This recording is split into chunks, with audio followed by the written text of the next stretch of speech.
On a tendance à l'oublier, mais il y a une logique cachée, une sorte de plan invisible qui connecte à peu près tout dans notre monde. C'est ce qu'on va explorer ensemble aujourd'hui.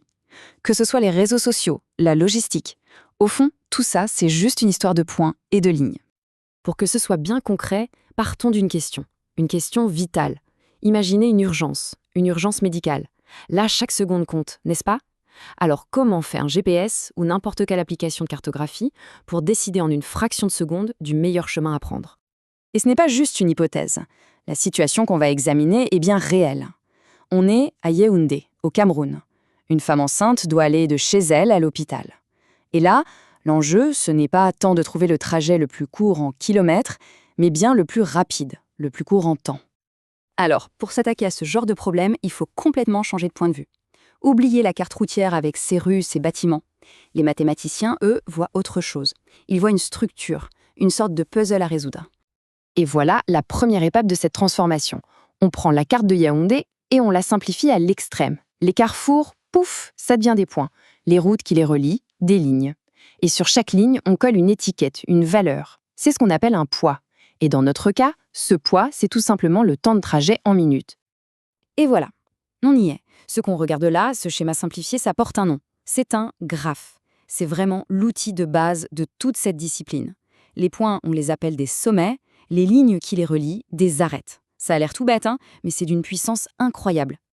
Maintenant, attention, toutes les connexions ne se valent pas. Pensez à une amitié.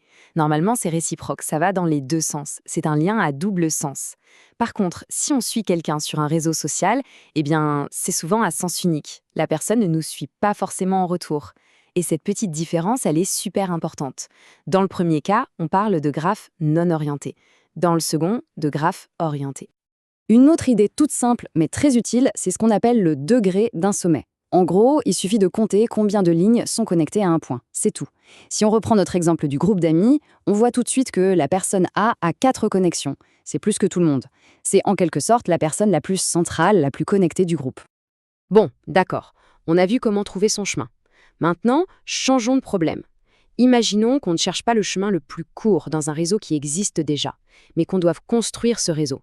Comment on fait pour connecter tout le monde, mais au coût le plus bas possible? Et là encore, prenons un cas concret. On doit installer un réseau informatique pour connecter tous les postes d'un ministère. Ce graphe, il nous montre tous les câblages qu'on pourrait faire et pour chacun, le coût associé en milliers de francs CFA. Le but du jeu, c'est quoi? C'est de relier absolument tous les ordinateurs, mais en dépensant le moins d'argent possible. Pour y arriver, la première règle, c'est d'éviter le gaspillage. Regardez bien l'image de droite. On voit une boucle là entre les points 2, 3 et 4. C'est ce qu'on appelle un cycle. Et un cycle, c'est de la redondance. On peut très bien enlever une des connexions de cette boucle et tout le monde resterait quand même connecté, mais on aurait économisé de l'argent. Le réseau de gauche, lui, n'a aucune boucle. Il est bien plus efficace. Et ce type de graphe super efficace, sans aucune boucle, il a un nom bien à lui, c'est un arbre. Un arbre, c'est un graphe qui connecte tous les points, mais de la manière la plus minimaliste possible. Il n'y a rien en trop, pas de redondance. C'est vraiment le squelette parfait pour un réseau à coût minimum. Ok, mais alors comment on le trouve, cet arbre parfait? Il existe des méthodes, des recettes de cuisine, qu'on appelle des algorithmes. L'un d'eux, l'algorithme de Prime, est super intuitif.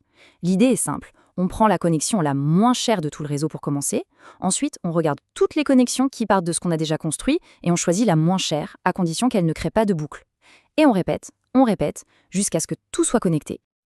Allez, c'est parti, on applique la méthode. On regarde notre graphe des bureaux.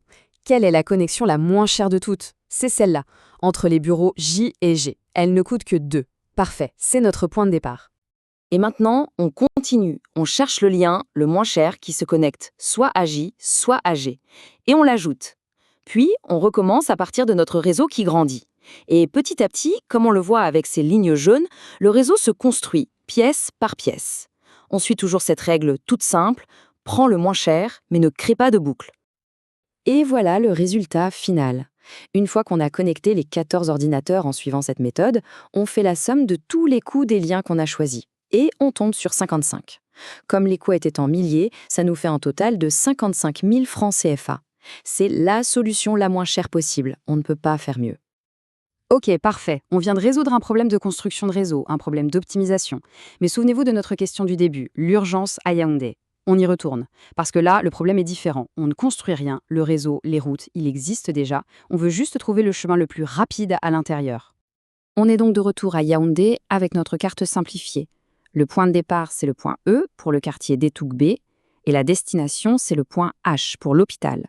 Le but, c'est de trouver la série de connexions qui, mises bout à bout, donne la somme de temps la plus faible possible. Et pour faire ça, il y a un autre outil, un autre algorithme très célèbre qui s'appelle l'algorithme de Dijkstra. Si on a un GPS dans sa voiture ou sur son téléphone, eh bien c'est très probablement lui qui travaille en coulisses. Alors comment ça marche en gros? C'est assez malin. L'algorithme part du point de départ, E, et il regarde les voisins directs.